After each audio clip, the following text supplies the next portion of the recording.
di Abil Maiwa Channel. Jadi teman-teman, channel ini merupakan channel pendidikan tempat kita berbagi tentang aplikasi pendidikan, Microsoft Office, serta tips dan trik komputer.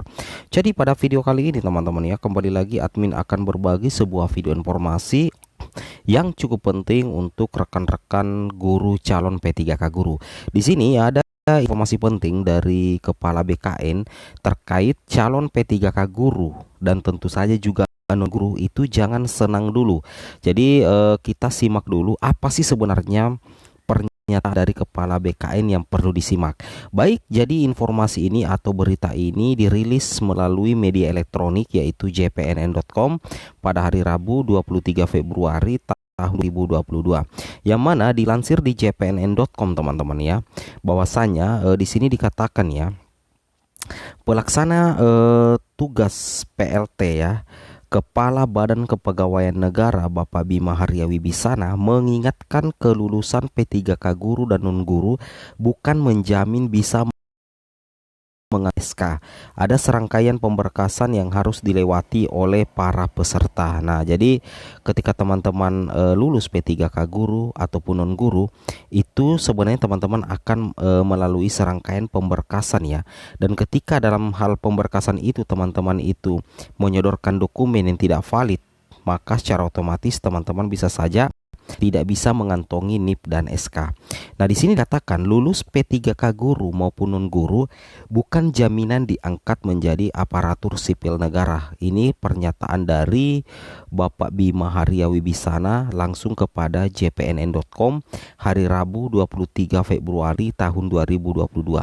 Beliau menegaskan tahapan pemberkasan dimulai dari Badan Kepegawaian Daerah hingga ke BKN. Semua dokumen yang disodorkan teman-teman ya harus benar-benar valid, seperti itu Bapak Ibu ya.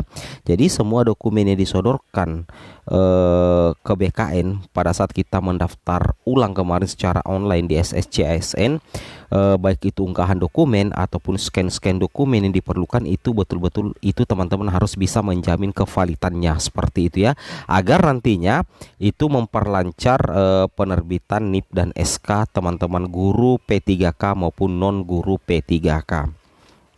Seperti itu Bapak Ibu ya. Nah, itu sebabnya di sini lanjutkan, itu sebabnya BKN kemudian menambahkan persyaratan SPTJM atau surat pernyataan tanggung jawab mutlak ya. Jadi itulah alasan sehingga ada yang namanya SPTJM teman-teman ya, atau surat pernyataan tanggung jawab mutlak. Apa sih tujuannya? Tujuannya agar para pejabat pembina kepegawaian P3K bertanggung jawab atas data calon P3K yang diusulkan untuk mendapatkan NIP P3K. Seperti itu Bapak Ibu ya. Ini istilahnya sebagai penyaring akhir BKN harus ketat dalam menerbitkan nomor induk.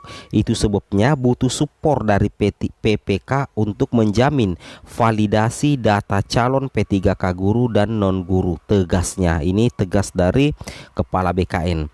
Nah, jika setelah diangkat P3 pun kemudian ditemukan ada pemalsuan data, Bima menegaskan BKN tidak segan-segan membatalkan nomor induk yang bersangkutan. Nah, di sini yang kita katakan pemalsuan data. Pemalsuan data mungkin pemalsuan data di Dapodik ya, atau pemalsuan data setelah teman-teman mengunggah dokumen, atau pemalsuan data scan dokumen ya yang teman-teman unggah di SSC-ASN ketika teman-teman lulus, atau ketika teman-teman adalah guru, itu pemalsuan data real yang ada di aplikasi Dapodik. Ketika ditemukan nantinya, meskipun teman-teman sudah mendapatkan NIP baik itu P3K, non guru dan guru, sesuai dengan instansi masing-masing, bisa jadi itu teman-teman bisa dibatalkan ya untuk menjadi P3K. Jadi teman-teman harus ya antisipasi mulai dari sekarang data-data yang teman-teman inputkan. Jangan sekali-sekali merekayasa apa yang ada secara real di lapangan. Seperti itu Bapak Ibu ya. Kemudian di sini dilanjutkan, beliau mendorong para calon P3K guru dan non guru untuk mengedepankan kejujuran ya. Jadi di sini Bapak Bima mengharapkan agar calon P3K guru dan non guru untuk mengedepankan kejujuran. Bagaimana bisa mendapatkan aparatur sipil negara ASN yang berintegritas tinggi jika dari rekrutmennya sudah diwarnai kebohongan? Seperti itu Bapak Ibu ya. Kemudian dilanjutkan di sini, BKN kemudian menerbitkan surat terbarunya terkait usulan penetapan NIP P3K. Surat bernomor 3132B MP 0102 SDD 2022 tertanggal 14 Februari 2022 ini ditandatangani Deputi Bidang Mutasi Kepegawaian teman-teman ya, Bapak Aris Windianto. Surat tersebut ditujukan kepada para PPK instansi pusat dan daerah. Jadi surat ini resmi dari BKN teman-teman ya, tertanggal 14 Februari 2022. Nah, di sini dikatakan, adapun inti dari surat tersebut adalah setiap pelamar yang melamar pada jabatan fungsional dalam pengadaan P3K wajib memiliki pengalaman sebagai berikut. Nah, di sini poin A, paling sedikit 3 tahun di bidang kerja yang relevan ya, yang relevan dengan jabatan fungsional yang dilamar untuk jenjang pemula, terampil dan ahli pertama, seperti itu. Kemudian B, paling sedikit 5 tahun di bidang kerja yang relevan dengan jabatan fungsional yang dilamar untuk jenjang mahir, penyelia ahli muda, dan ahli madya pemula, terampil dan ahli pertama. Nah, berdasarkan ketentuan tersebut, maka instansi harus bertanggung jawab terhadap kebenaran, kelengkapan administrasi dan persyaratan masa kerja pelamar pada saat dilakukan tahapan seleksi administrasi, seperti itu ya. Jadi betul-betul ketat ya. Jadi bagi teman-teman calon P3K guru dan non guru itu betul-betul harus memperhatikan teman-teman ya, data-data yang dikirimkan ke BKN pada saat teman-teman lulus, baik non guru ataupun guru, karena ini sudah ada ya warning ya, peringatan dari BKN terkait ya. Bahkan BKN di sini istilahnya mengharapkan agar mengedepankan istilahnya kejujuran.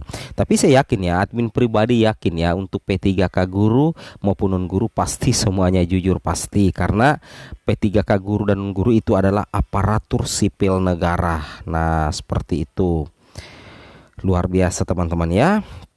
Jadi seperti inilah informasi singkat dari kami terkait pernyataan Kepala BKN yang perlu disimak.